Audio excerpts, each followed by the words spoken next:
Okay, let's unpack this. Today we're diving deep into rain-powered solar panels. That sounds pretty groundbreaking. It really is a fascinating energy solution. Right, so our mission today, explore how this hybrid tech works, its potential, and, the real-world hurdles, especially somewhere like Atlanta. Exactly. We want you to get the critical insights on this cutting-edge development. And what's really transformative here, I think, is how it tackles solar power's biggest weakness, intermittency. Ah, the classic problem.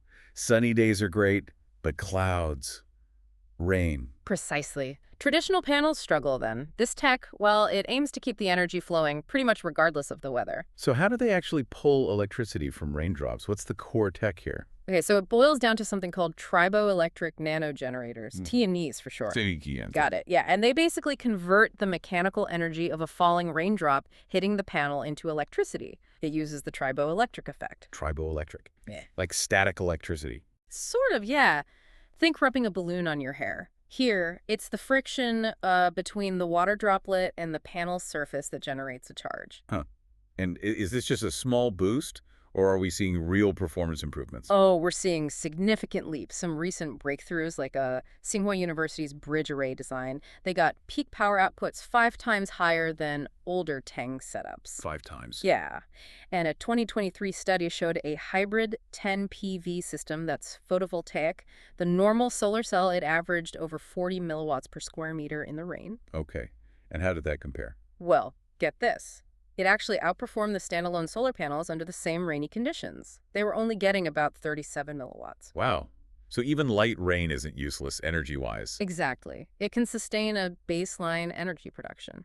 That's fascinating. But how do you add this Tang layer without blocking the sun for the regular solar panel underneath? That's the clever part. It's pretty seamless, actually. They apply the Tang layers as transparent films right over the conventional PV cells. Transparent films. Yep. So a prototype from Soochow University this year, 2024, used a 10 overlay, and it achieved almost 25% energy conversion from the raindrops while still letting 85% of the sunlight pass through to the solar cells below. Pretty good transparency. Okay, that makes sense. And you mentioned Atlanta earlier.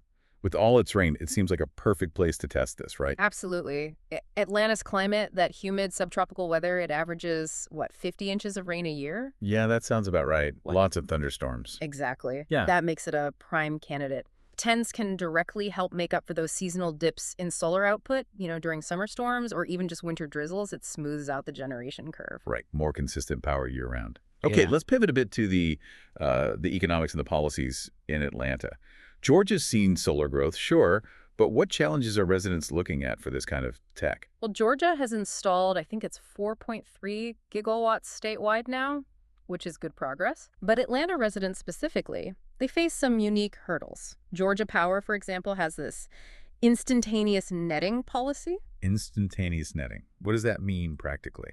It means when you send excess solar power back to the grid, they only credit you at a reduced rate, like maybe 0.068 cents per kilowatt hour, much less than you pay. Ouch. Yeah. And on top of that, there are no state-level tax credits for solar installations in Georgia. A lot of other states have those. Okay. That does sound like a tough environment. Are there any policies that might actually, help incentivize these hybrid systems?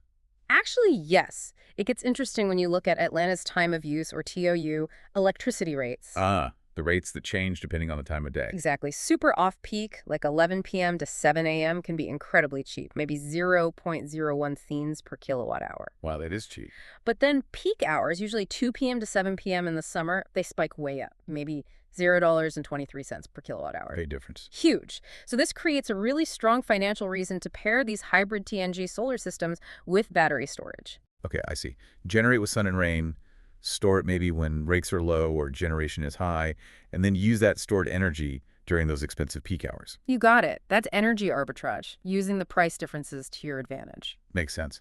Yeah. So let's talk brass tacks. What's the actual cost for a homeowner, and what does that payback period look like? Okay, so adding the tidging layers, based on current estimates, adds maybe $1,500 to $2,000 per kilowatt upfront. Per kilowatt, okay. So for a pretty typical, say, 6.8 kilowatt system with battery storage included, you might be looking at around $45,000 after the federal tax credit. 45,000. That's still a hefty investment. It is, but for a household using, let's say, 1,200 kilowatt hours a month, this kind of hybrid system could potentially save maybe $180 a month during peak seasons, Right. which could bring the payback period down to somewhere in the 12 to 14-year range. 12 to 14 years. Still a bit long for some folks, isn't it? Are there specific policies holding back that return on investment? Yeah, definitely. Like we mentioned, that Georgia Power policy prohibiting homeowners from charging their batteries directly from the grid during those super cheap off-peak hours, that really limits the arbitrage potential.